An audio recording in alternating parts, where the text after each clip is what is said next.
Not again. How? Again? Again. Once again.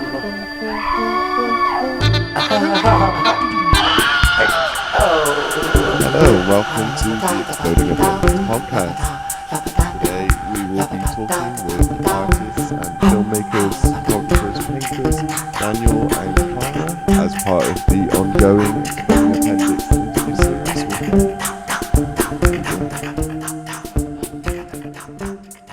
I've known Daniel and Clara I've known Daniel since 2008 and Clara since 2010. And so we've kind of been making work alongside each other to some extent. We've often either been engaging with each other's work, sometimes we appear in each other's work. And in 2018, I started an interview series with Daniel and Clara. So that was an interview that was meant to be in 12 parts. But by the time we got to the end of the year and we'd done 11 parts, we didn't really feel like we had enough to talk about the year that had just been. So we said, well, we won't talk about the year that's just been. So it was left as 11 parts. So I thought, well, we should actually try and continue and do a 12 part. This is sort of like a way of sort of moving forward with that project. Yeah, so this has just been a really good opportunity to get Daniel and Clara back down into Brighton and have a nice, really interesting discussion about their recent work. So this is all their work from 2018 to the present. I suppose that period of back in 2018, we had made work since 2012. So it's about the same period. Yeah, we could have easily just done every single project as a night. But we're not going to do that. A summary. So what I'm going to do is I'll just head into the first question. So my last interview with you was in February 2019. It was part of the interview series. So this is effectively the 12th part.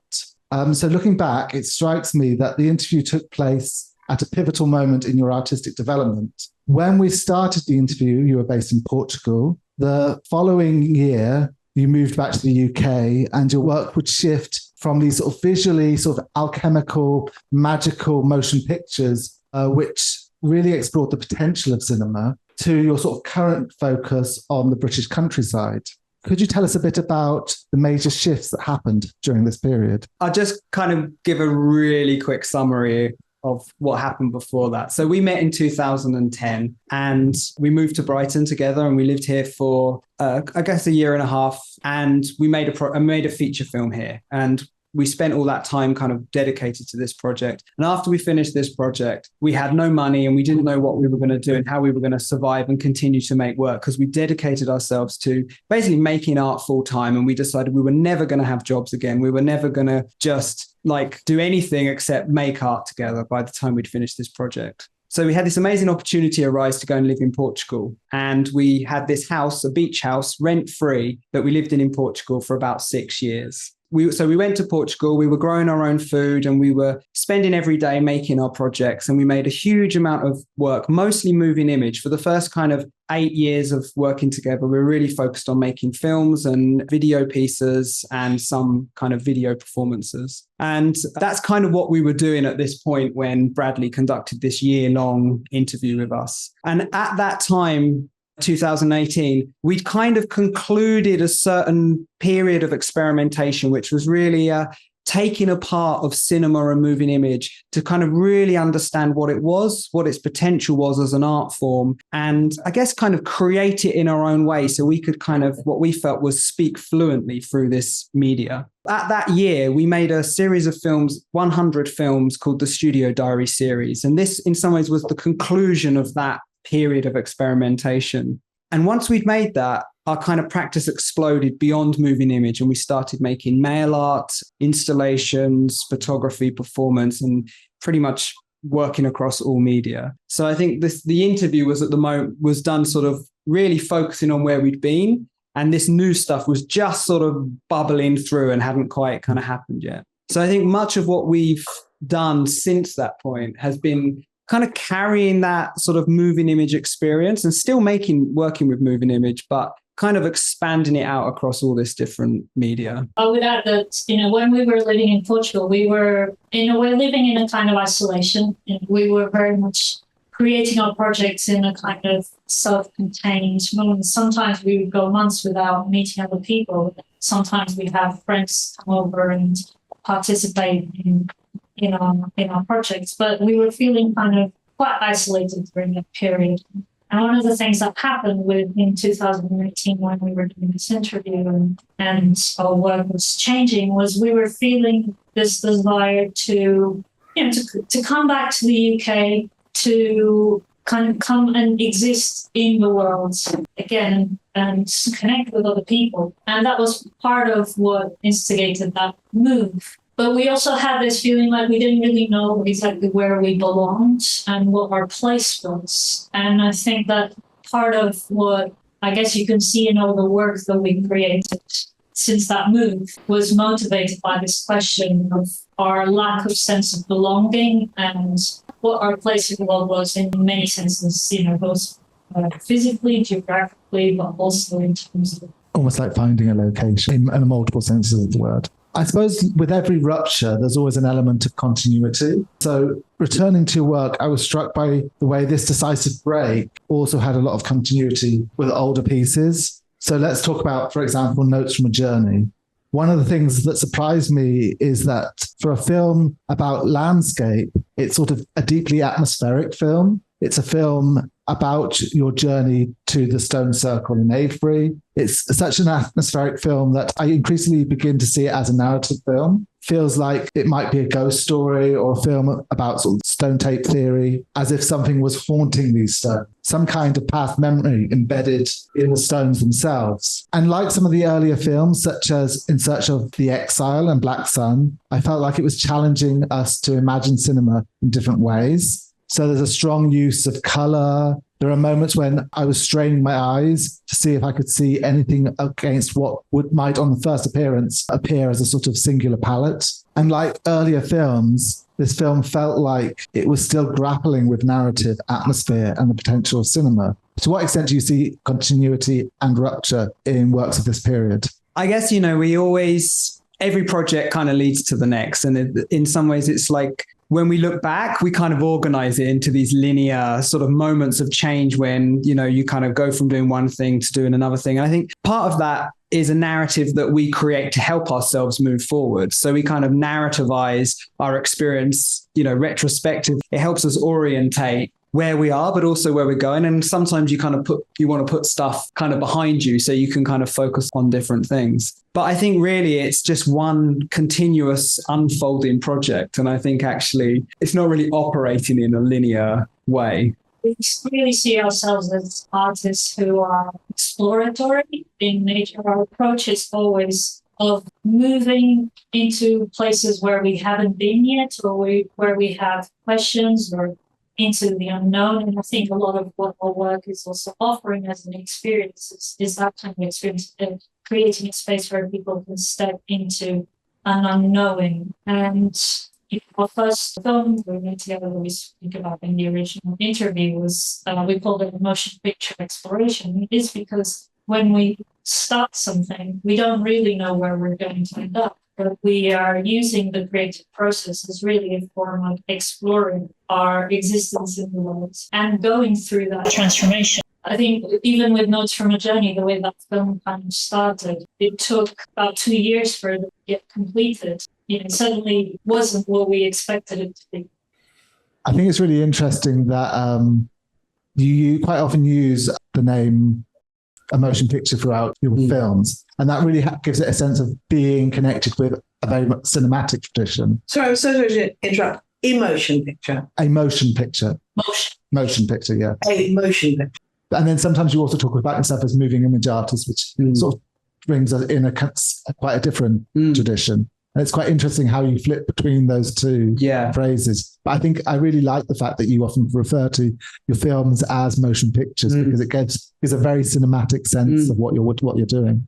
And I think it's because, we feel like we're kind of deeply rooted in art history, but also cinema history. And I think that, there's a lot of division when people talk about history. Cinema history and art history are often sort of talked about as separate things, but we really like that. David Hockney and Martin Gayford wrote this book, which is called The History of Pictures, which just looks at all of these things, all kind of image making as part of the same kind of pictorial history. And we've always really liked that kind of idea because that's how we experience it. We kind of take inspiration from all sorts of places. But Yeah, so I think it's kind of like, I think these phrases and these language things as well, they're kind of almost like little tricks and spells we use to kind of enable us to do things. I think this, calling them a sort of emotion, it was usually in the early ones, it was a motion picture exploration was the kind of, description of them. And it was really exploring, what could a motion picture be, and what has it been, and also what could it be? So it's looking back, but it's also kind of looking forwards. Because it's almost like, I think there's something you say in, I think,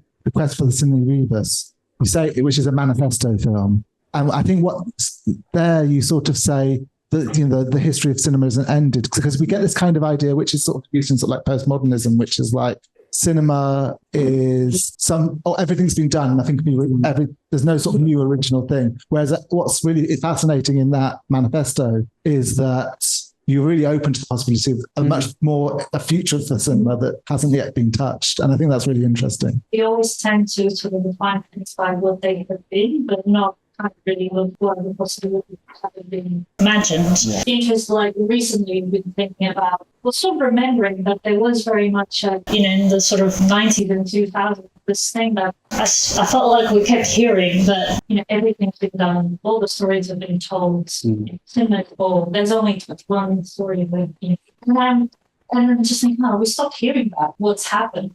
And actually culture has changed quite a lot. And one of the things that's happened is we realized that there was a certain type of story that had become very dominant, and there was a million other stories that had been repressed, not really been told.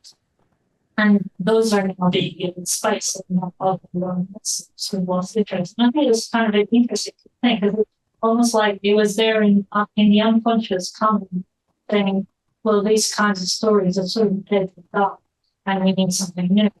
And that's what we felt like when we were starting out. At that time, cinema was in this moment where it was kind of there was a lot of rules about what film as an artist. It wasn't really free. And we were frustrated by that. And that frustration also gave us the energy to kind of explore what it was that we could envision that cinema could be moving forwards and actually just make that happen for ourselves and discover that. A really exciting way of thinking and approaching films. Can I just talk about eggs?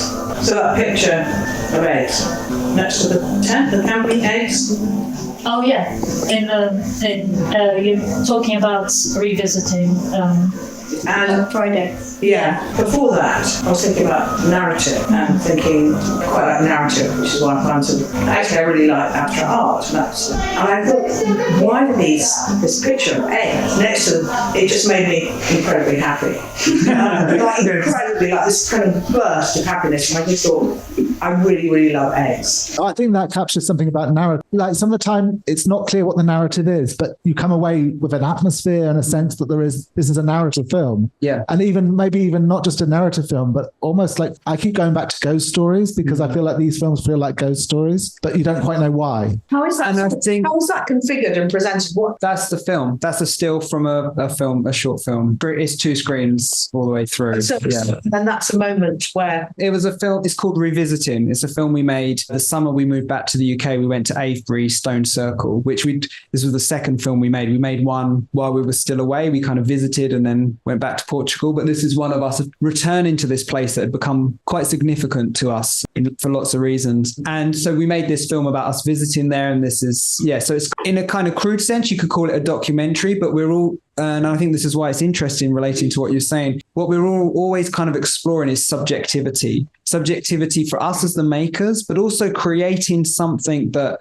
you encounter as a viewer that has enough space within the experience of looking at the work that it allows you to have your own experience. It can be an activator for something. I actually love the colours. Have you pumped colour into that? No, I don't think so. Yeah, and then the next one, when it was on the next tent, there was another tent moment when it was on the right. Yeah. Yeah, so this is shot. So we always use a kind of different camera on our different projects, and this was just shot on a mini DV camera. So we kind of use old and new cameras, and it's rare for us to shoot a film on the same camera twice. We kind of always have a different one. Yeah, the DV is a beautiful camera. Actually, I'm always amazed at how. Could we go to the first film of Like Notes on a Journey? This isn't the one that we're talking about now, but the one that came first. Yeah, Notes for Journeys. Yeah, so this is just a little couple of minute clip from Notes from a Journey. So maybe we should just describe the overall film. This is a film that Bradley was just mentioning. In a way, you could say this is the transition film between our old work and our new phase, focusing on the British countryside. And the film kind of resulted from this visit that we made to Avebury in 2017. We were still living in Portugal, and we just came to the UK for a presentation tour of our work. And on the last day, we visited Avebury. And on the tour, we were filming bits of the landscape, and on this final day, we also filmed and photographed the few hours that we spent in Avebury. And Avebury is, for those who don't know, is this village in Wiltshire that it exists inside a stone circle, and it's, I think, the largest stone circle in Europe. You know, we only spent a few hours there, but it had an incredible impact on us. It was there that the idea that we had to kind of change our lives and come back to the UK and find the beginnings of a different focus for our work started. So, but then, you know, like the next couple of days, we were back in Portugal, back into kind of our old life and surroundings, and we had all this footage that we didn't quite know what to do with. So throughout the next 2 years, we kept coming back to this footage and working on it, and we didn't quite know how to deal with it. But eventually, it kind of formed into this feature film, Notes from a Journey, which amazingly, by the month after we finished the film, we moved back to the UK. And the film is a film, it kind of has this footage that's kind of like, you know, results from what we could say is documentary footage of this journey, but it's not really a film that is a document of a journey in the normal sense or about a journey. It's really a journey in itself, in a sort of first-person experience for anyone who watches it. Much of it happens in darkness, or as like Bradley was saying, with these bright, vivid colors that you kind of struggle to see and sense that there is something behind the colors. Which you can only tell because it's moving, or there's movement that you see that something's going on. Watch it in complete darkness. And without pop music coming from the next room. Anyways, you'll get an idea of it. Yeah, so maybe I'll leave it at that and we can see the clip.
translate, but you get an idea of the kind of vibe. The bits where you could see it was very red. A lot of the film has these red, blue, and white kind of color fields over the image. So it's actually kind of a lot of the film is obscured and you're just getting fragments of things. And when it's seen in a cinema in the kind of proper conditions, it's a very visceral experience. No, it's quite. I think it's a very cinematic piece of work. But as you can see with this clip, I think it's not narrative driven in the conventional sense.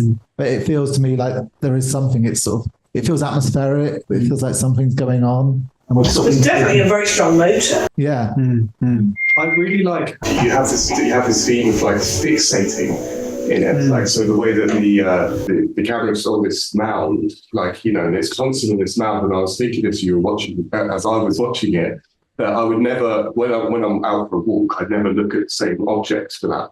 And I find the distance getting closer and closer and closer. So that gave me the idea, that gave me the notion that there's this like psychology of like fixation going on. And I just wanted to know if you had more to say about like being fixated upon things in nature and how that feeds into. I mean, maybe it's partly, the artistic kind of drive to certain images, and you kind of, as an artist, you kind of have these things that just arrest you and you become drawn to. And I think, we're also quite often our work's camera based. So you are looking through a viewfinder or a screen or something at the thing in front of you. And that's, like you've framed out the world and you've kind of isolated an element. And I guess it's probably also kind of connected to that. Yeah. So that the technology kind of informs. Yeah. I think the technology, and often in our sort of work, the technology for the apparatus for looking is a part of the narrative in some way. You often see us in our films with cameras of various kinds, or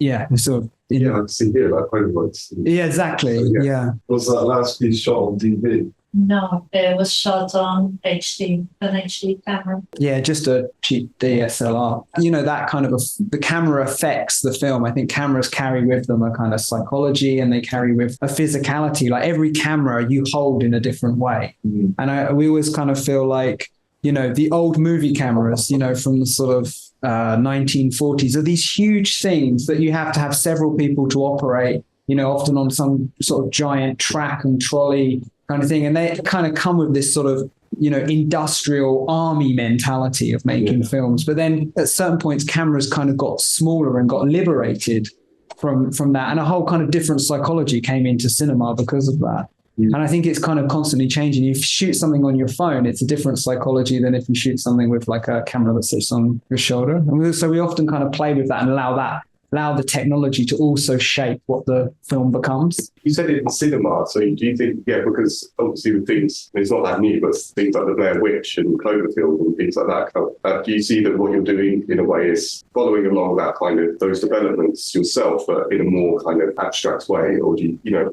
you see the kind of alignment between yourself and sort of mainstream cinema?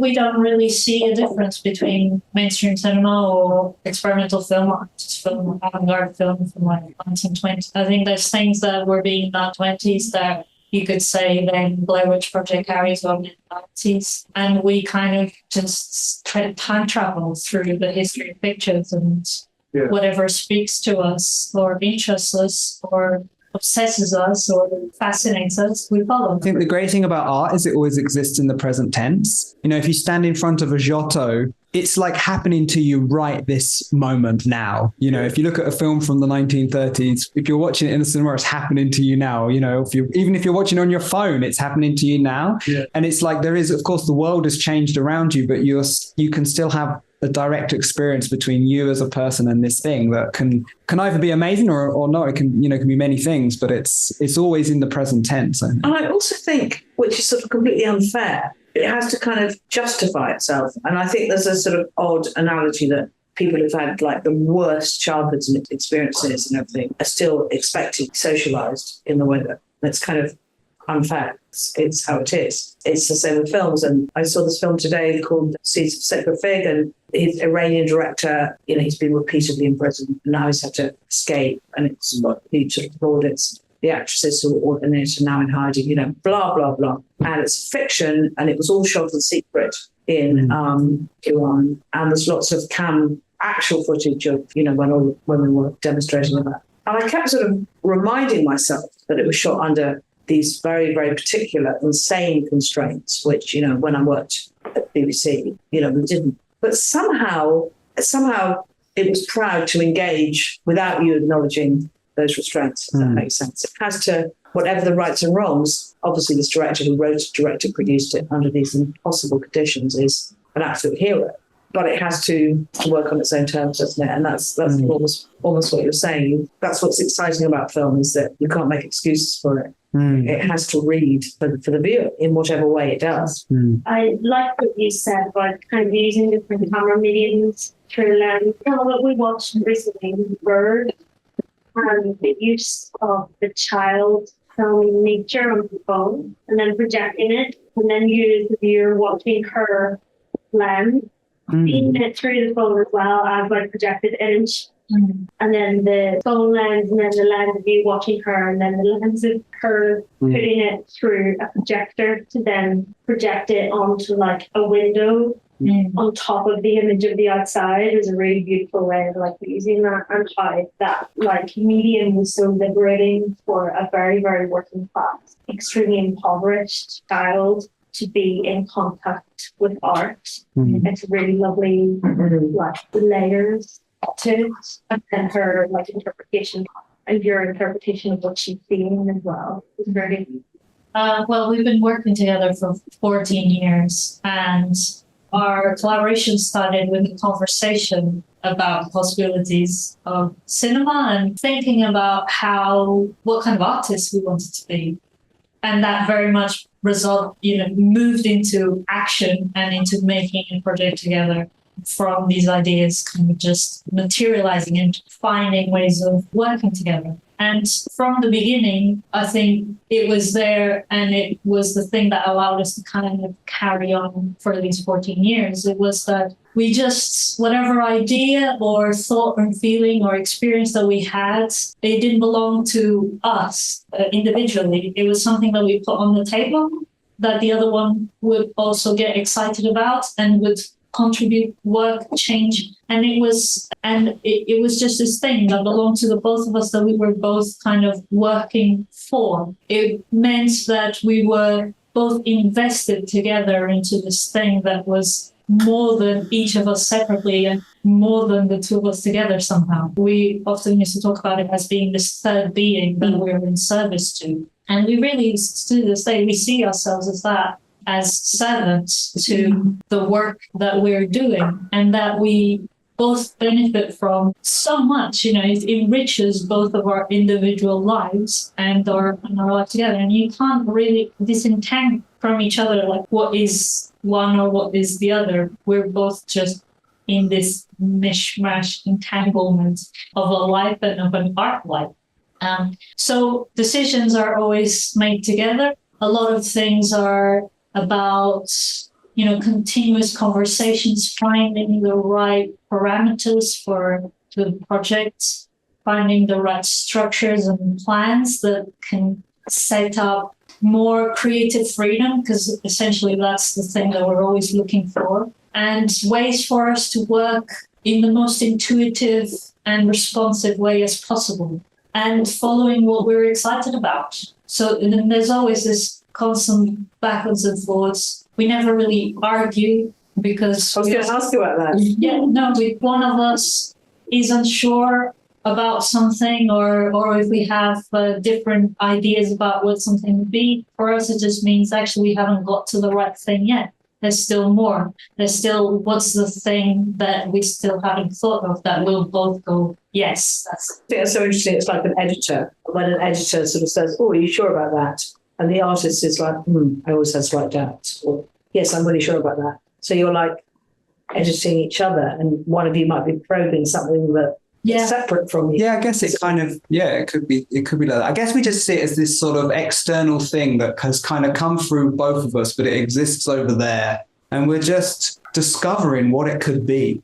We're both just curious about the possibilities of what art we might make and what it could be. And then we put it out in the world and we see what happens. And sometimes people, are interested and it does something, and sometimes people are indifferent, and you never know what it's going to do. Sometimes people think it's a spoiled child that you should have, I don't know about that. We're just for some reason, we ended up two people working together as a single artist. And so I think it's the thing that sort of happened and it seems to be working. So we're kind of just seeing where it goes. And, you know, we had no idea when we met that this was what was ahead, but it just keeps unfolding and the conversation continues. So, I mean, that's very common within music. Right. Yes. But yeah. it's not very common within. Yeah. But, you know, the greatest, even electronic music, people often need an excellent producer. They work with the same people the whole time. They really rely on good collaboration. And so the more you know each other, the better it is to work with each other.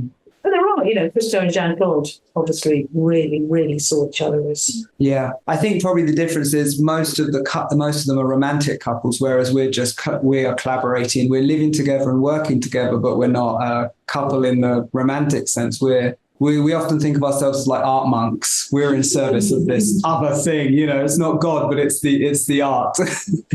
Or partners in crime. Yeah.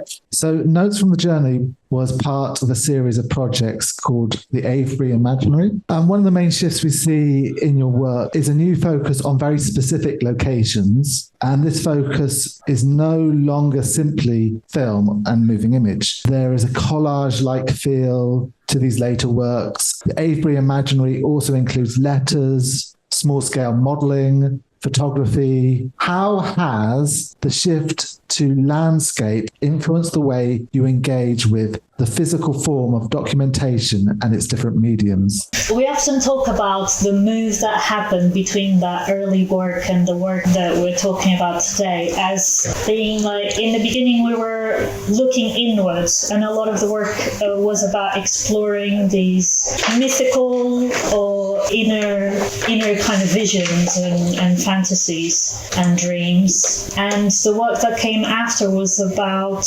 having one eye open, looking out towards the world, and one eye closed, looking inwards. So even though a lot of this, the work that deals with landscape or has landscape as subject, plays more with these forms of documentation, for us it's always important to have also the inner dimensions as a part of what the work is dealing with, what comes into the construction of the images, that the images are about what's out there, but also how we experience it and how the inner influences what we see. And I would say actually that even in the early work, we were using forms of documentation and often blurring the lines between what was document and fiction, and that has always been a part of the dynamic of our work. I guess because we're interested in reality and how reality is complicated. So I guess in sort of moving, in films, you have this division between documentary and fiction, one representing reality, one representing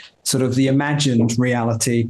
And I think actually we kind of feel like actually reality it's not so easy to divide these two things up. We're all constantly living in this subjective view of the world that's based on our own histories, our own psychology, our own experiences that we're kind of bringing to each moment. And we're all experiencing reality in a completely different way. And I think in our work, we're kind of constantly playing with that and looking for ways that we can kind of disrupt the normal divide between what is real and what is imagined in the kind of creation of the work, but then also in sort of this way that we bring the viewer into our work in kind of a first person experience. So, a lot of the sort of moving image stuff is attempting to create a situation where it's activating potential narratives, but those narratives are kind of fragmented and open in such a way that the viewer will be projecting their own narratives into the work, but also simultaneously becoming aware of that process of projecting the narrative. So they can both be within the story and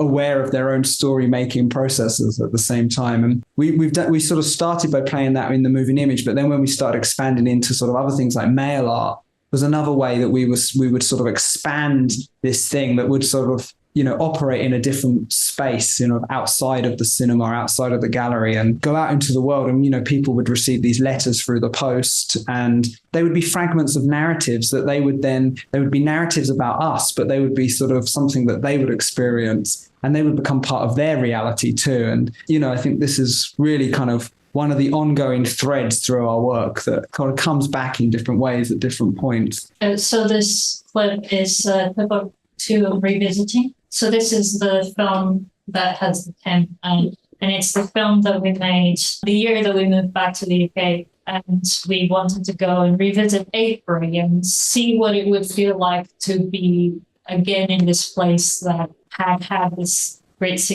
impact on our lives, that had made this big change. But also the place had become something in our minds now, and we wanted to see what it would feel like to be there again, and how it related to the way that it existed now in our minds to how it was.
So this is the follow-up to Notes from a Journey. So the film explores the act of returning to Avebury. Like the previous film, it has a sort of a strange eeriness, and the anecdotal stories that surround the second visit also adds to this sense of unease. It's also a film about imagination, memory. What does it mean to remember a place, and what role does imagination play in the construction of memory? I think as far as we understand it, memory is a form of imagination. I think actually, when you remember something, I think what's happening in the brain is actually you're imagining it based on kind of past experiences rather than calling up, a specific hard drive recording of the situation. And when we kind of found that out, we thought that was quite interesting that every single time we remember something of the past, we're adding new layers to it, and we're sort of rebuilding it with new parts and new perspectives from the present. And when we returned to Avebury, which, it'd been a couple of years since we'd been there, and it sort of turned into this mythic place for our lives because we'd sort of hooked on sort of a lot of personal narrative to this. And we'd been telling this story about how we'd visited this amazing place, and every time we kind of did an artist talk and would talk about it, it was sort of growing and becoming sort of accumulating fractions of sort of exaggeration and fiction that we were kind of unsure why it was compelling us to kind of tell these stories. So when we returned, it was kind of like, what's going to happen when we go back to this place? And it was about sort of confronting the distance between the sort of memory and the reality. But actually what happened is we ended up having quite a strange experience, and our tent burnt down. We were staying in some fields nearby, and we got lost, and we just actually, and it was calving season, so we were kept up all night. The night we were camping before we went, the sounds of all the calves had just been taken away from the cows, so all the cows were mooing. And it was just like this sort of folk horror type situation, that we were kind of had entered into. So in some ways, it was kind of the mood that was kind of captured in this first film had been kind of continued in the work. The reality had almost caught up with the kind of the fiction that we'd kind of established. And there was someone screaming as well when you arrived, or wasn't There was a girl on the side of the road, I think she was having an argument with someone, and she was saying something like, when you look and look again, you see things that aren't there, or something, like this, so these fragments were coming in. One of the things we've realized of making work in the way that we do this is this very intuitive way where we're kind of allowing these things to come in is you collect from your perception, collect from the world, the things that resonate with what you're ready to hear and what you're ready to receive. And I think, there was a million other stimulus present in this place, but these things were the things that broke through the noise and became part of our own experience. So the film is kind of about that. The film sort of is an attempt to kind of organize that experience into a new experience that then is offered to you as a viewer. And I think, this project has kind of grown, and I guess because it stopped being so much about the place, but almost about that process of making sense of memory. And we started also seeing Avebury as it's been that maybe from the beginning, from the moment when Neolithic people raised these stones, they started creating a way, a point of focus on the landscape that could continuously over the years contain these projections that humans continuously send out into the world. And we find that quite fascinating, really sort of revealed to us something about what it means to be human and this continuous process of making sense and building meaning into our lives, and how, this is something that is at every moment it's being constructed. Also, as you said, like a place, and you felt slightly deracinated when you've been away. And this is like an enclave. It's marked out. It's a place that be inside. And without that, life is very frightening. Yeah. The thing about Avebury is it's just so physical. These stones, these giant stones sort of arranged around this field that have been there for, nearly 5,000 years. And I think one of the things that struck us was there was a moment when Avebury was just an idea in someone's imagination, and then it was made real. And it was like, oh, okay, they're the same as us. They're the same as all of us now who, when we have an idea and then we put it into reality. It kind of gave us this great sense of connection to all of our ancestors across the globe, and this feeling that we're all just continuing the same story and the same process. I think what Clara was saying a little while ago about sort of this feeling of uncertainty about where we belonged. I think we suddenly kind of felt a sense of connection, and it happened through Avebury. We felt a connection to that place, but then we realized actually it's like it's happening in other places. It's tangible there, but actually it's everywhere. But also it's quite rare for artifacts that old not to be labelled and put in museums and distanced from us in some way. It's pretty exciting. I think you can touch these without saying do not touch, do not photograph. And the thing that also is fascinating about Avebury is that it's not been like that for 5,000 years. It's actually a 5,000-year history of a monument that is being in continuous change. A lot of the stones, the way they are now, they were put that way in the 1930s, according to some idea that they had then of what the original people had done, which was based on a Victorian idea of what they had done. It's really, you could say it's a 20th century monument that is there. But that's fascinating. Again, it's like a story that keeps being told and changed, and it's now, it's present, it's in the present tense. It's alive. I wanted to kind of bring something to do with standing stones, because I'm from Ireland and there's various places that have huge amounts of standing stones.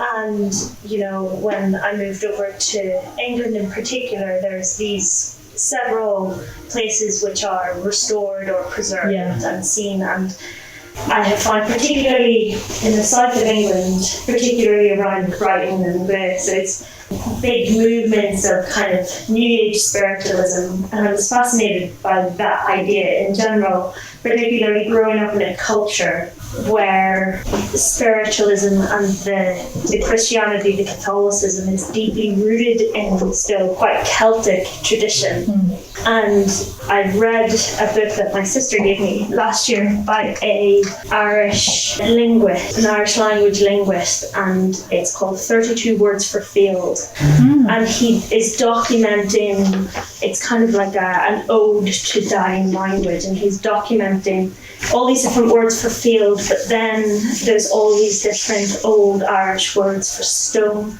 and the feeling of stone, and like emotional connection to stone, and like an emotional connection to ancestor, and an emotional connection to space of stone in place. Yeah.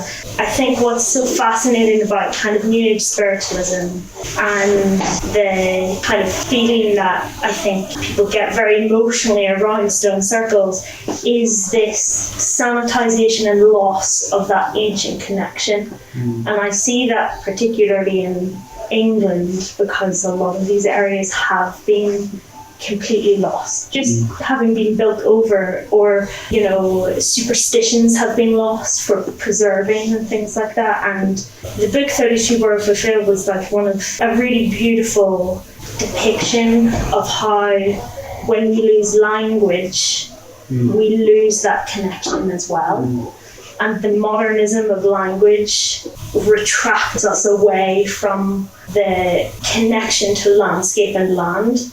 And I find that quite striking culturally when I moved here, is the folklore that exists within people, within their language culturally here is maybe lacking, while at home even the way people turn about phrases and they say things in strange ways, or if you ask for directions, give you very specific directions based on stones or trees or the way the sun sets in between hills. It's like a very different clasp of language. And work with a woman who calls herself a witch, and she's a big New Age spiritualist, and she loves Avebury. And for her, that place is home. And I've spoken to her about this as well, and she's like, yes, that's a big part of it. It's this yearning connection in her soul for meaning and space. And so, relating to what you said, there was a few years ago, there was a Vogue competition, and the young person who won it won with, I thought, this extraordinary piece about the sort of dictionary. She was looking at how dictionary had got rid of, this is not quite what it was, but got rid of Hawthorne, the junior dictionary, and replaced it with Chatwin and stuff. And she had this sort of hysterical reaction and panic about all this natural law, which was not even going to be in the dictionaries anymore, which she hadn't had exposure to. And she absolutely started sort of looking at old dictionaries and engaging herself with natural law and, what Hawthorns were and all the rest of it. And she attributed her own anxiety and her peers' extreme anxiety and mental health difficulties absolutely to do with the planet and the sort of shrinking of this connection through language. It seems that we have this intuitive connection to the very ancient. I wonder where that comes from, and I wonder why humans, we seem to have this desire, this yearning for to have ancient meaning and ancient spaces. It's very strange considering we're not born ancient, right? Well, it depends on how you see it, because I think we have an ancient body. Our body has information within it that is very ancient. And time is, when do you decide what constitutes the present? If within your body you have information that comes from the beginning of life, that's present and informing your actions now. The present is always ancient. And it's always filled with so much history and archetypal, even biological pattern.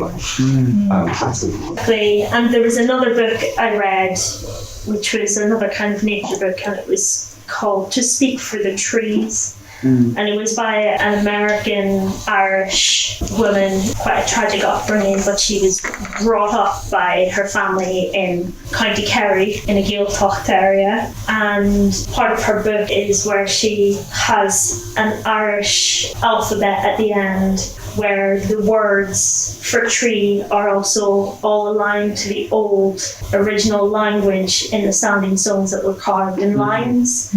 And so each letter is a tree, and each of those trees also tell something about landscape and life in Celtic tradition. It's kind of very fascinating to see and have a relic of that, and it kind of be described in relevance to modern life as well. Yes. Yeah. And I think if that compulsion there is to create a story around something, then that's meaningful. It's coming from somewhere. And Well, it spoke to me of this idea whenever you were talking about narrative and document. It's like documenting stories is not fiction. It's just who you are at that time. And even huge amounts of our folklore are based slightly on truth and slightly on fiction, and even like the study of history, it cannot be just fact. Yeah. It's not because it's hearsay. Yeah, the interesting thing is not whether something's true or not. I think it's, at least in certain circumstances, maybe it is, but I think it's about, does it have a psychic truth to it? And I think that's, in the realm of what we're talking about, and maybe in law, we maybe have to have some parameters for say, or sort of those kind of areas, but we're really dealing with the psychic reality, and and I think there is no fact or fiction. There's just the reality that is coming through, and that we need to exist, and that expresses our existence in the truthful way. You could say just a little bit maybe about your books that are here. So these are 2 books that we published in the last 4 years. The first one is Landscape Imaginary, and it's a book that focuses on the work that we're talking about today, or work that is about encounters with specific landscapes, and it has a collection of essays about several projects and an interview. And the other book is Birding, and it's about one of the more recent projects that focuses on bird watching, and it also has essays about various parts of that project and an interview, and that was published last year. When we started the interview series in 2018, I think you were originally called the Underground Film Studio. Partly through the interview series, we changed your name to you changed your name to Daniel Clara. I've also sort of considered you to be artists who are sort of very present in your work throughout. So you both appear, for example, in the 2012 film Savage Witches. So I think that it's always been present to some extent. There's a sort of shift in your more recent work. So not so much just because you're present, maybe there's more of you being present, but there's sort of the absence of anyone else as well. And this is evident in the series of 100 short films shot during lockdown on the island, as well as your Polaroid diptych series From Here to the End, but also in the photography series, The Lost Estate. So in what ways has your role as performers changed during these projects? So firstly, I'll just say a bit about the name. So the Underground Film Studio was more almost like a kind of idea of a sort of film studio name.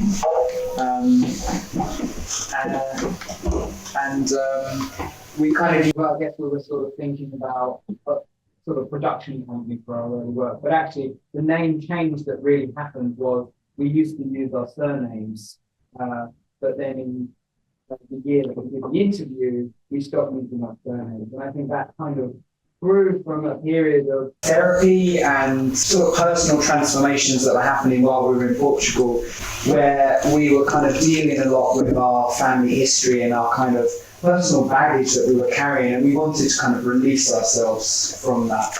We did therapy together. So this was self-initiated therapy that we were doing for each other. So while we were in Portugal, one of the things that was happening was we initiated, because we were living in, on this beach house in the middle of nowhere, growing our own food, this sort of isolated experience, we took it as an opportunity to really unravel who we were and try and kind of just deal with all of those things that we felt like were holding us back in some way in our lives. So one of the things that happened is we got really interested in Jungian psychology, and we started studying our dreams and recording our dreams. Our kind of routine in that period would be to kind of wake up each morning, telling each other our dreams, and then we would analyse them together and try and unravel a lot of these images that were kind of coming up from the unconscious.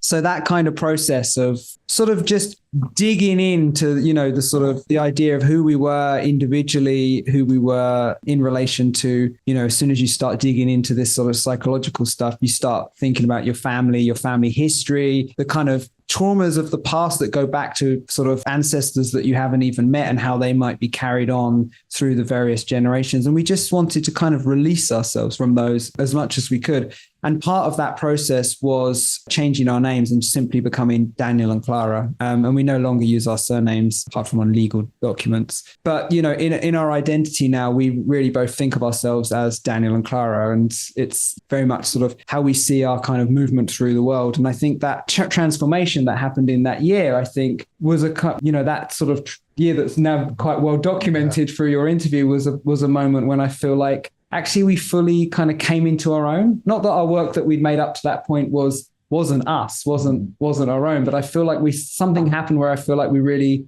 maybe matured as artists as well. And, you know, the work that we've made since then seems to kind of has something else going on, I think. Mm-hmm. You're almost like Gilbert and George. Well, it does come up that people say that. I guess the difference is they're a couple. And we don't see ourselves as living sculptures in the way that they do. No. So, but there are a lot of similarities in that. And they have nice suits. Yeah. They have nice suits. Yeah. And they also have a way of planting themselves in space. I mean, they're living sculptures, but you have a way of planting yourself in spaces in some of your pieces. And I feel that sometimes when you're planted in a place, especially on the island, it does almost feel sculptural. Like there is that sense of almost like a living sculpture. Yeah. I think, you know, these started in the pandemic, you know, at a time when...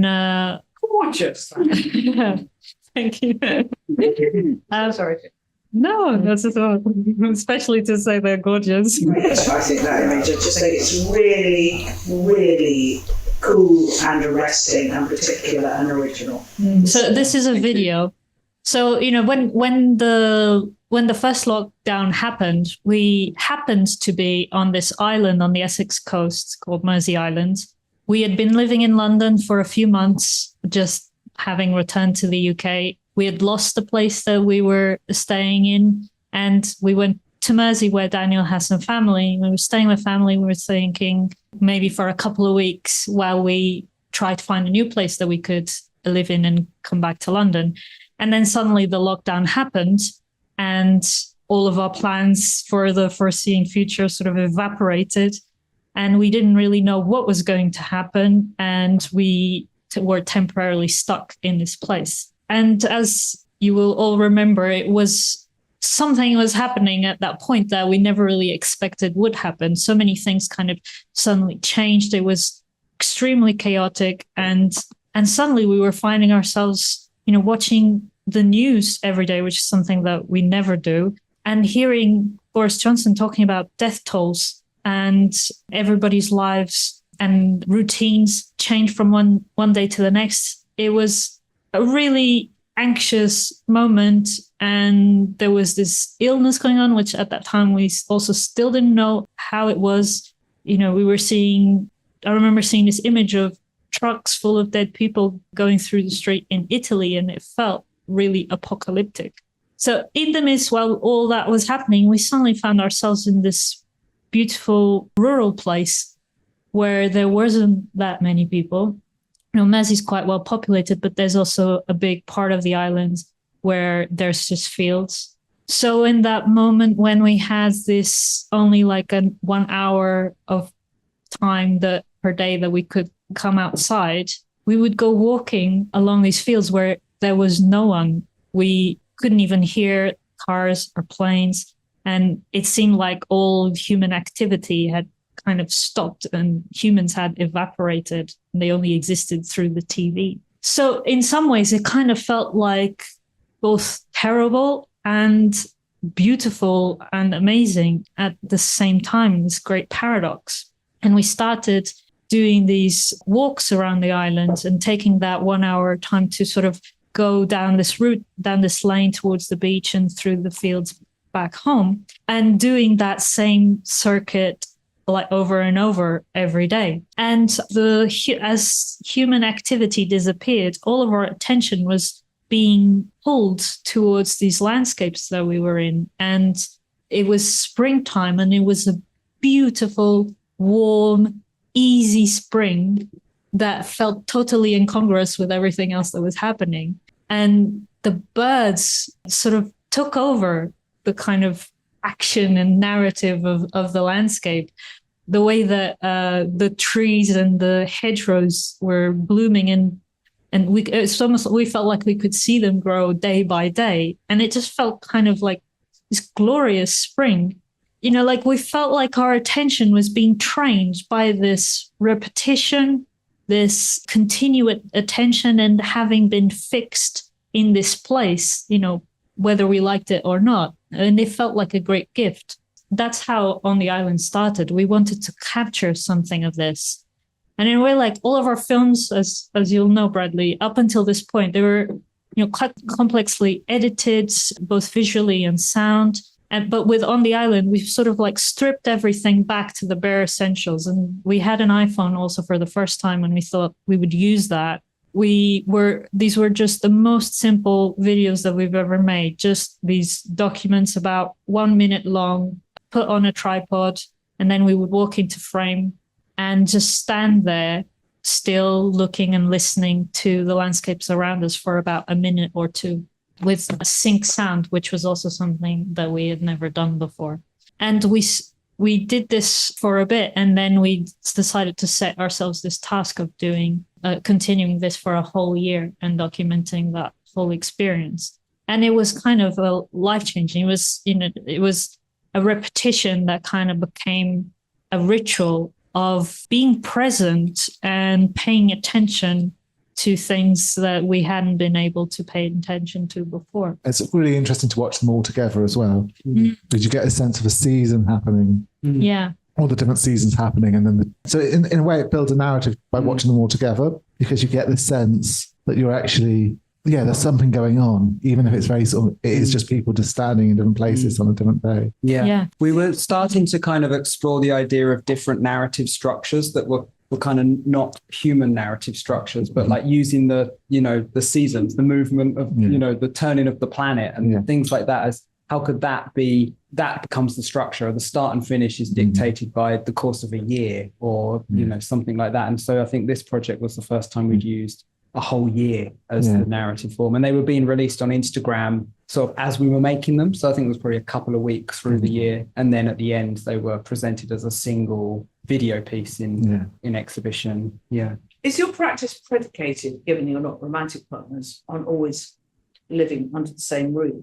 Which I just asked, because in terms of sense of place, and as you said, you're waking up and talking about your dreams and everything, it seems as though like living together, but not together, given the kind of intensity and complexity and nuance of your art and your connection, have you throughout lived right under the same roof? Always. Since within a couple of weeks of meeting, we gave up our flats that we had individually, and we rented a base in, was it 37 Ship Street, which is in Brighton. And we unofficially lived there, hiding our beds every morning and going to the swimming pool to shower, and then coming in as if we were coming in for work for the day. Because it was just like an office. So, that was our studio for the first kind of year and a half. And ever since then, we've lived and worked together. And I think, we just want to make our work every day. And, that's what makes life thrilling to us. That's where the sort of passion of life is. And the thing feels like our purpose, it's necessary that we're together all the time so we can get to work. Make our work. Yeah. So, the more you look and the more you repeat that looking, more that's revealed. And the more that you realize there is to see. Yeah.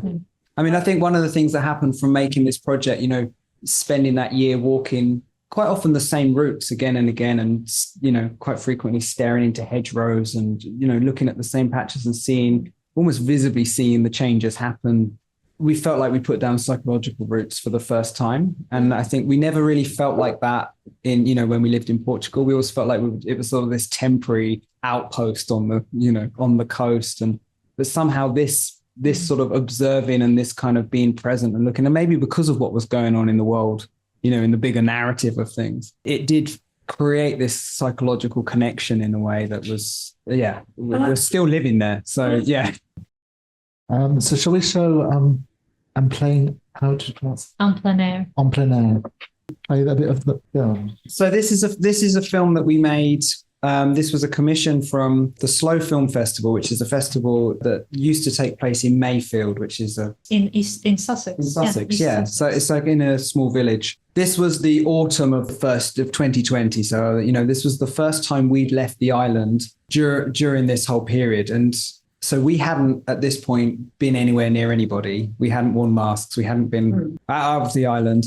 And we were commissioned to go to this village where the festival normally takes place to make a film there that would then be shown online because they did their festival online that year. So they commissioned us to make this film, and they put us up in this old cottage. But they literally, we didn't see anyone. They sort of picked us up, dropped us off, then they picked us up at the end and took us back to the train. So it was this kind of quite strange experience. It also was when the rain started after that incredible spring and summer of heat and dryness. And so I think it was like the 1st of October. So this is a film set over one day of, this village and our experiences of going there and encountering this place.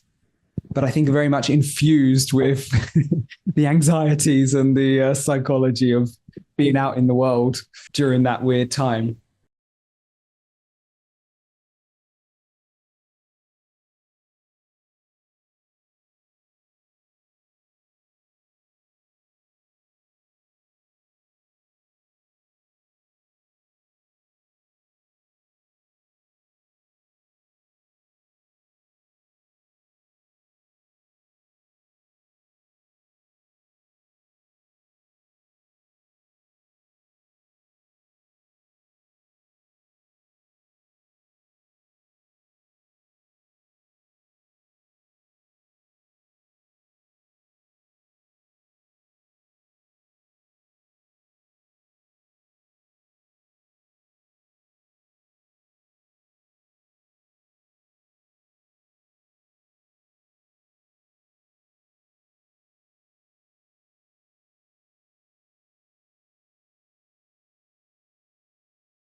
So the film's sort of structured over a course of one day, and it has different times, different parts of the day.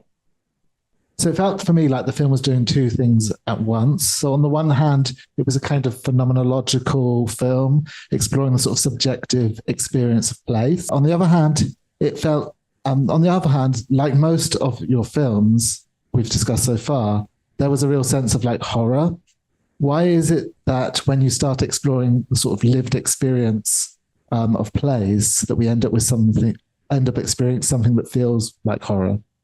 Why is subjectivity and horror so intimately linked in these works?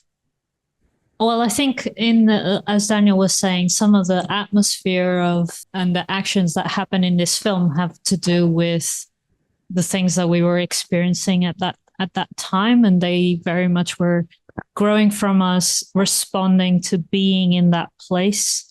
We had some ideas of the kind of things that we wanted to do when we went there, but then, we were dealing with the weather while we were there, with how we felt being in that place alone, how we felt being in the house that we ended up staying, and we were kind of just letting all of those things sort of influence the things that we were filming, and that's how we always work. But I think sometimes it's certain things that people respond to as being horror in the films, other people respond in a different way, like that it doesn't necessarily provoke fear or horror in them. It provokes a kind of catharsis. And I think that when I think about what these experiences are for us, they often are like that they're a kind of release of unnamed and even not quite conscious feelings. So it often feels quite surprising when we finish the film to look back and see that there is that feeling of a quite eerie and unease. And, sometimes we wonder about that, like, why is there so much of this in our work? But, part of what I think constitutes that atmosphere in the work is to do with the fact that we are dealing with, especially in a film like this, with trying to be open to things that are kind of like beyond our understanding, and being kind of sensitive to forces that are influencing us in every moment that we don't normally give attention to. And one of the directions that we had for ourselves to perform in this film was that we would be like human barometers. So we would, as if, if there was some sort of switch in us as humans, like turn down everything that is usually occupying our human mind, and everything that what was left was just our awareness of the atmospheric conditions, and that's what we would be reacting to. And that was what we were focusing on in that film, but I think that's the title as well, isn't it? Yeah, en plein air. En plein air, in a sense, comes from this painting tradition of painting outdoors that the Impressionists were doing. But it's also this sense of kind of being out in the open and exposed and vulnerable, in a sense.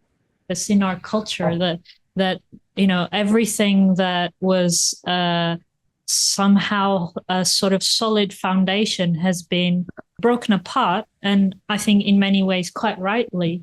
But at the same time, everything is kind of uncertain, and nothing that we can kind of like count on or sort of stand firmly on, and it creates a sense of disorientation, and we often talk about our work as especially from this point on as being a kind of psychological orientation. Like we're always trying to sort of the way that we stand firm on the ground, it's like trying to kind of put these solid things down so that we can feel some sense of grounding, some sense of orientation, so that we can have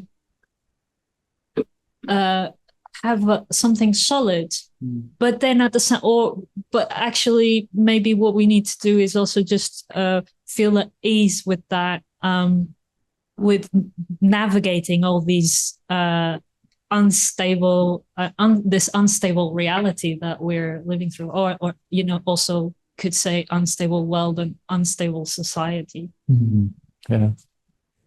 we always kind of think about what we're doing. You know, sometimes we kind of worry about that insular, you know, that we're very much dealing with our limited experiences of things. But then actually what the sort of conclusion we've come to is that we don't know what anyone else should or shouldn't do. And we don't want to we're not the kind of artists who can comment on the world, really. We're just kind of going through, grappling as best we can with what we're experiencing and thinking, if we're going through this, maybe something that we're dealing with could resonate or could be useful to someone else in some other way. And I feel like it's almost like the best we can do. I feel like our work is just sort of just about clinging on to reality. And it's really about that process, just trying to make sense of like this weird thing of being in a body and being in the world now and being alive and all of that entails. And, you know, so we're dealing with our personal baggage and history and all of those things, while also dealing with the things, you know, that we all share. And we just never know quite what it's going to do. You know, sometimes the work we make doesn't speak to people and it's very much just for us. And then sometimes it goes out and it seems to do something for some people, you know, and I think, yeah, we're sort of okay with that position. I think there's a lot of, we feel there's a lot of work that's just telling people what to think and feel. And we kind of get tired of just this sort of message-based work. So I think for us, it's a sort of lean towards more experience. I think your work is really well suited to sort of exploring the whole sort of COVID era because, you know, masks as signifiers kind of completely, in a way, distance you sort of from it because it was part of all of our trajectory, but sort of marking it off with masks makes it sort of. I think, you know, like something that we've keep going back to, I think, in our work, and not just the recent work, but I think it's true to the earlier work as well. We always find moments of crisis actually really important and moments where new realities can come into being. So rather than try and shy away from them, we always go towards them. And in a way, you could almost say that crisis narratives are one type of narrative that we deal with. I think you came down to do some screenings in 2019. I think I remember you having a conversation about what would happen if the world ended and there was only the three of us left, and would we make art, and what our art would be like. And it sort of seems almost premonitional, given that the next year was almost like. Yeah, I mean, we had this idea of a kind of apocalyptic narrative film even then, and then when COVID happened, you know, it's almost a little bit like a well that kind of moved into the sort of sci-fi narrative that we're attracted to. You know, like that seemed to be calling us, and it's strange, you know, because we had been going through that phase of being very much feeling like we were outside, you know, outsiders and living in our own bubble, to kind of almost like the world going into a crisis and coming closer to the sort of experience that we had, you know, normally. Yeah. And I want to talk a little bit about your mail art for the next two questions. So your mail art page on your website says that your letters explore ideas around subjectivity, the phenomenology of experience, and how we create stories around our experiences of being in the world.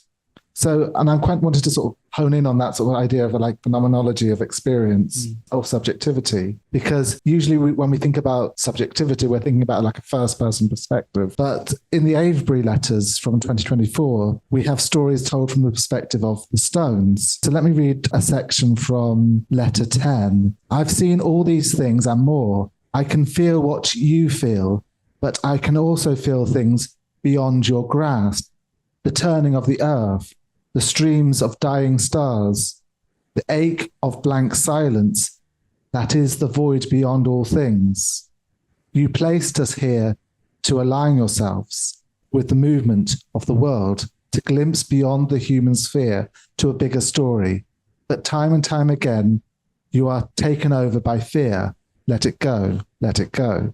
So I'm interested in thinking of this as a kind of imaginative phenomenology, because it kind of disrupts any easy sense of phenomenology. Could you just quickly tell us? Phenomenology. So phenomenology would be the study of appearances, but usually it means the study of lived experience. So it suggests subjectivity isn't simply a process of looking at nature as subjects, but nature itself being a subject that looks back. In what respect does nature itself have a kind of lived experience? Well, I think nature is multitude of living beings. So it has a lived experience. Like through all of these projects, something that we had kind of really come to question is, where is the boundary? Where's the boundary between us and nature? Why do we think of ourselves as separate when we are, what's the boundary between us and a place? If we stay in a place long enough, the water that we're drinking, literally then becomes the thing that constitutes our bodies. The food that we're eating is what builds is what our bodies are made of.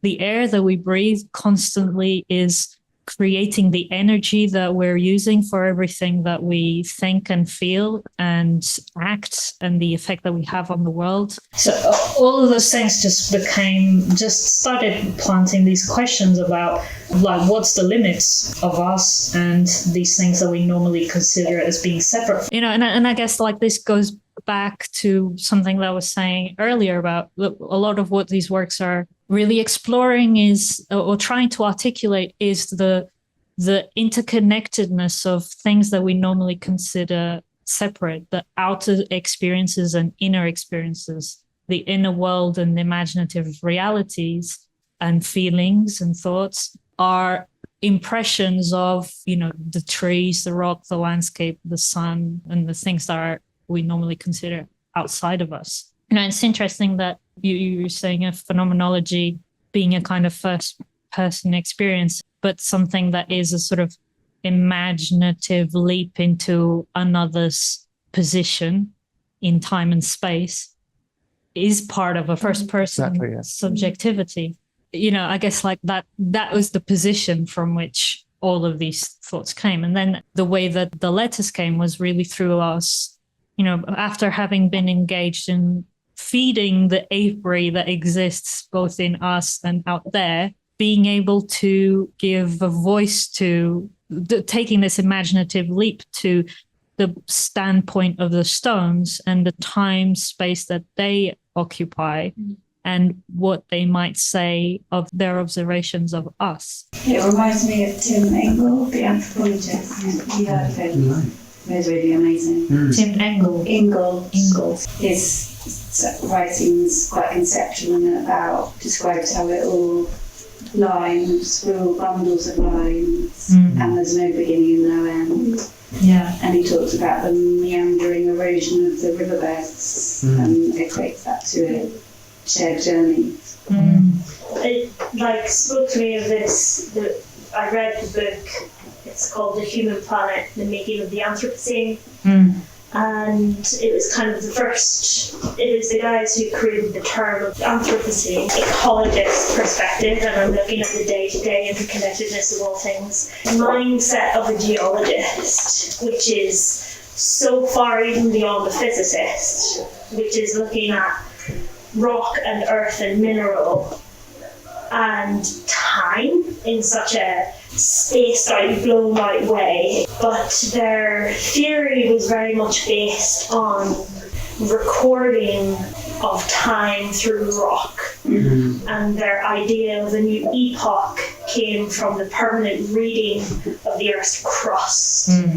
So this is continuing actually to some extent with your correspondence artwork. One of the things that I think we both share in common is in relation to my own work, I've sort of described as an interest in the encyclopedic. I'm interested in work that spans a long period of time. Sometimes I start something and then come back to it many, many, many years later. I turn things into a series. And gradually, through lots of little works, you end up building like to a big body of work. And I see this throughout these works of yours, whether we're talking about like the Avebury Imaginary, the landscape imaginary, or your mail art. What function does the series play in your work? I think when you do something once, it can be interesting, but then when you kind of do something 100 times, it can kind of open up like portals to new worlds. I think we've discovered that it's setting these kind of frameworks where we're going to do something. And the first time we did this was when we made 2018, when we made this series of 100 films called the Studio Diary series. And we just didn't know if it would be possible that we could be creative enough to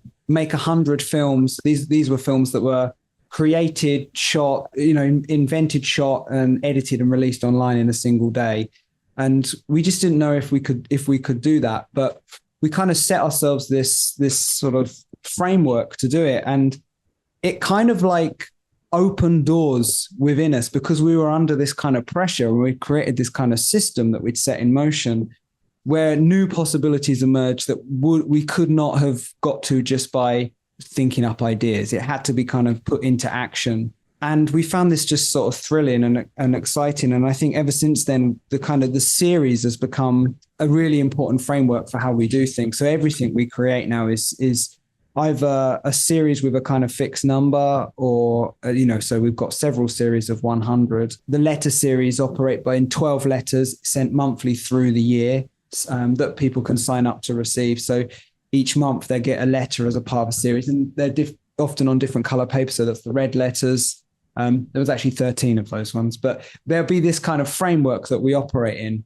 And I think it's just about going deeper and deeper and deeper. And the more that we do something, the more we kind of, go to those kind of other levels that you just wouldn't get to just by, doing something once. And I think it's also about having these forms that actually deal with the complexity of reality that we are interested in and that we're trying to navigate, and resisting any possibility for a fixed meaning or single answers, because that's just not reality. Reality is multiple and includes complexity. Those structures as well is how we, it's how we organize reality, isn't it? And that's how we make sense of the world around us. And it's a form of control as well. And I think we're interested in those systems of control, but also how there can be cracks that open up in those as well. The diary form was something that we started using as a narrative structure. That's how it kind of first appeared. And I think, because it came with the Studio Diaries, and the fact we started in the Studio Diaries was also the first time in a project where we were in front of the camera as the main subjects, and our daily life was the main subject and material of the work. And the diary form just was using that, but also it's a type of narrative, too, that people know how to read. And it has an incredible freedom in it as well, because it can be fragmentary. It is serialized already in its nature and subjective. So it had all these kind of interesting components to it that already fitted the sort of ideas that we were interested in.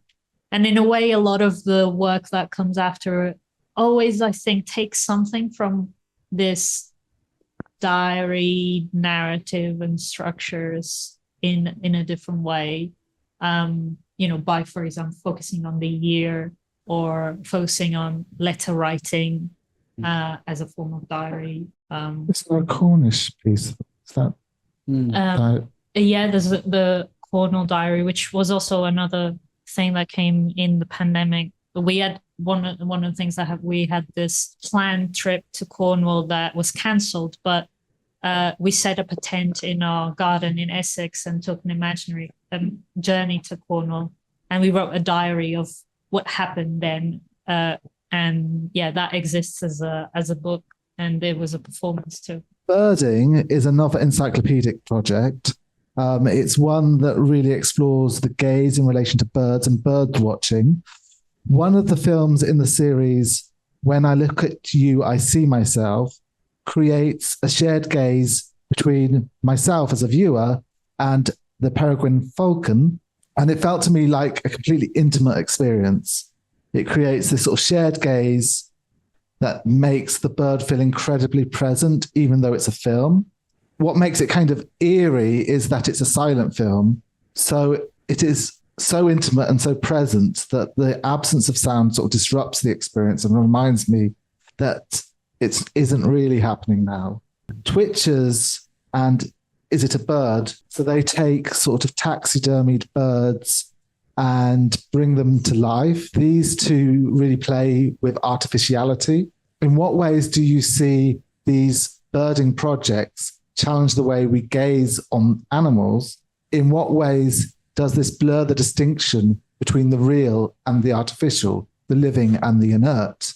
Well, I think what you're pointing to is exactly what the project is about. And, it was growing from those lockdown experiences and our attention being, tuned into these landscapes. And part of those landscapes was the birds.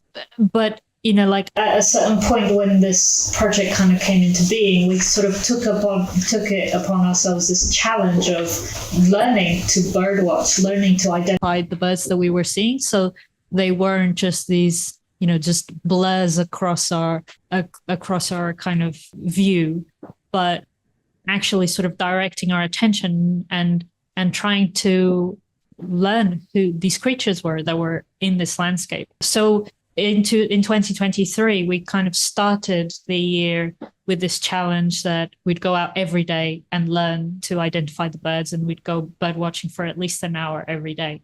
And it took a few months of kind of adapting the way that we were looking at the landscape to put our attention to the birds, and also to be able to go from those brief glimpses and learning to pay attention and be able to identify the birds. And it was really hard. I felt like it was like learning a new language, like if we were suddenly starting to learn to speak Japanese or something. And I guess like part of that experience was also us thinking about birds and but really thinking about nature and what happens when we humans look at nature from this position that we are in now, with all the narratives that are already involved when we're just there in the landscape looking at what's around us. And we realized how much what we're able to see is influenced by those narratives, by the images that we've already seen all of our lives about nature, by the history of those images and how those images are created, both technologically and ideologically. So the birding project was really a kind of deep exploration of that, and our ideas and experiments about how to bring out all those various layers of experience into consciousness was through these works that in a way are ways we've tried to create for each viewer to be able to kind of become conscious of all of those layers are existing in them when they're looking at the work, but also when they're looking at nature. Birds and Beasts is a series of beautifully hand-painted photographs of dead animals. In what ways do you see your work as dealing with images of mortality, death, and danger in the natural world? And in what ways are we, as subjects that gaze, implicit in this, or complicit in this? So this series kind of grew out of that same period of finding ourselves living on Mersey Island. And one of the things that was sort of striking is during these daily walks that we were taking in the landscape, it was kind of amazing how often we would encounter dead animals of all sorts of kinds. And we found ourselves compulsively just taking photos of them every time we would see them on an iPhone. And we're kind of amassing a huge amount, literally hundreds of photographs of all these dead animals that we were seeing, all the time. And it was very intuitive. We didn't really know why we were doing this, but for a good couple of years, we were just kind of gathering these images and thinking we're probably going to do something with this, but we had no idea what we wanted to do. The raw photo on the camera in itself just felt like it didn't have any of the feeling of what it was like to be standing next to these animal bodies and encountering them in this way. And at a certain point, we had this idea that we were going to print them in black and white and then hand paint them. And for us, it was kind of the moment when the whole thing kind of came together, and I guess it kind of imbued it with feeling, but also time. And the photograph is a strange thing because it's a thing that happens in a split second. And we always feel like there's something missing from the still photo that isn't missing from a painting. When you look at a painting, I feel like I can look at a painting for much longer than I can look at a photo. I can quite literally stand in front of a painting for 40 minutes and, really engage with the surface. And I can't think of a time when I've stood in front of a photograph for the same amount of time. And we were kind of interested in that. But because we're so interested in, lens-based work, we thought it would be interesting to see how can we kind of bring these two things together. So this started a whole new body of work. Plus it's, now led to many other series of painted photographs. But this one's ongoing because we're still walking and we're still encountering these dead animals. So what was the question exactly? About mortality. Yeah. And I think actually, it is about not just, I guess it's about our confrontation with our own mortality as much as anything, and facing these dead bodies. I think also in this moment when every day we were hearing these numbers of how many people were sick and dying of COVID, I think mortality was just really held up in front of our faces, which, it is kind of quite often, but at this point it felt like it was really, the volume on it was turned up. And I think we were just kind of grappling with our own feelings about that. But of course, also then starting to think about what that means in terms of the other living animals and creatures that we're surrounded with. So I guess it's kind of an open question, not necessarily something to say, but a kind of grappling with our feelings around, these experiences. And I'll just add that, sometimes I think in our culture, death and mortality is very much this thing that is kind of like abstract or sort of removed and not given attention to. And these works, they're about giving it time and giving it attention and bringing it closer because it needs attention. And, often we've found that thinking about things in those terms, again, it's about both being very present in the moment and seeing things from a different time scale, thinking about, beyond our own life and how is this moment related to the moment beyond our own lives. And that feels, it puts things in perspective and often can be comforting and kind of clarifies things, when we feel uncertain, when we're dealing with this ungroundedness and disorientation that we were talking about earlier. And it feels very necessary to think about that, and in relation to all the sort of destruction that we hear about going on in the world and, in the natural world, especially how that can often feel for many people an abstract thing that they aren't dealing with, especially if you're living in a city, in the way that we live in our world now, where we're not close to natural processes that we depend on, but actually maybe creating a sort of bridge between us and real deaths are happening, and creating that question, like, how are we implicated in this? So the lost estate is it feels deeply rooted. This is another piece, a series of photographs. Seems deeply rooted in melodrama, not just in its heightened emotion, but the way it constructs a world imbued with sort of longing, memory, and decay. I'm also interested in the estate as a particular type of space within the English countryside, one that carries layers of class and status. How do you understand the estate as a social space? And in what ways does lost estate engage or respond to this history? So this is a series of photographs that were created in a residency in Norfolk in 2023. We spent a month at this living in this country estate. And this was a commission from Norwich Castle. And initially it was response to, we were invited to create a response to works in their collection. And they have a kind of large holding of paintings by John Crome, he was working around some similar time as Constable, and kind of an artist very much focused on painting his local landscape, really looking at the Norfolk landscape. And he had a strong interest in the sort of overlooked details of the landscape, which weren't really necessarily fashionable at this time. So he'd paint pieces of flint. he great attention to kind of wet mud and, weeds and these kind of things, but still also, scenes of sort of the landscape. He was particularly affected by the enclosures movement, the loss of access to lands. So there was a kind of a deep emotional response to what was going on. So we were kind of thinking a lot about what he was experiencing at this point, the sort of beginnings of the Industrial Revolution and how that was changing our experiences of landscape.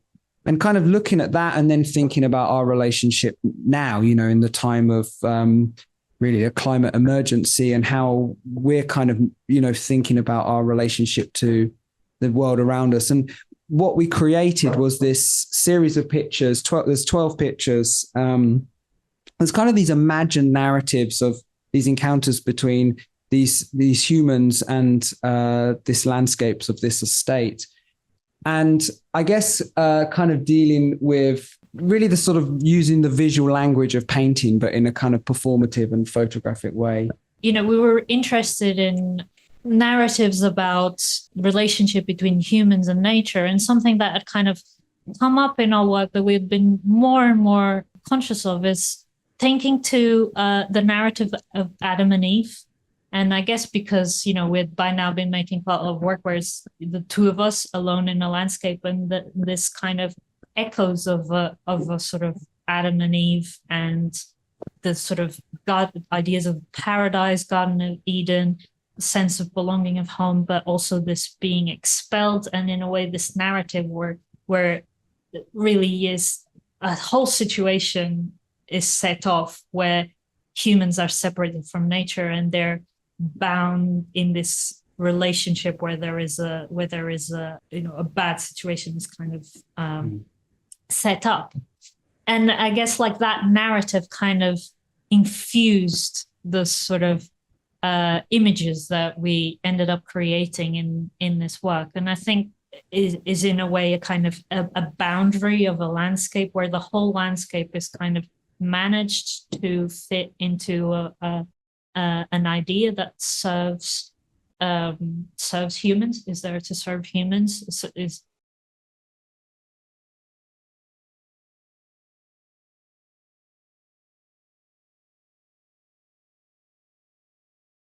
in kind of both aesthetic ways and also to serve our survival and our comfort and all of that. And I guess, like for us, that was an interesting thing to kind of step into and create these narratives that are left kind of open about what the relationships are and what is this, how the characters belong to that place or not. What is their place in these gardens and grounds, their sense of ownership, belonging, or lack of it. I've been saying throughout that I feel nearly all your pieces here feel like they could be ghost stories or weird tales. I guess Waiting for Bass feels like it's haunted too. In this context, haunted by the absence of the artist Bass Jan Ada. In what ways do other artists haunt your work? And in what ways does absence remain important throughout your work? I mean, I think that, the way that we see the artist is we're all just links in this ongoing chain that started at whenever the first human made art, and that we're all just contributing to this ongoing story. So maybe every artist that has ever come before is haunting us, even ones we don't know about, is kind of present and speaking through it as well. And we're all just a part of this ongoing unfolding thing, kind of always speaking with ghosts in some way or another, I think. Yeah, cool. Should we wrap up there? Yeah, thank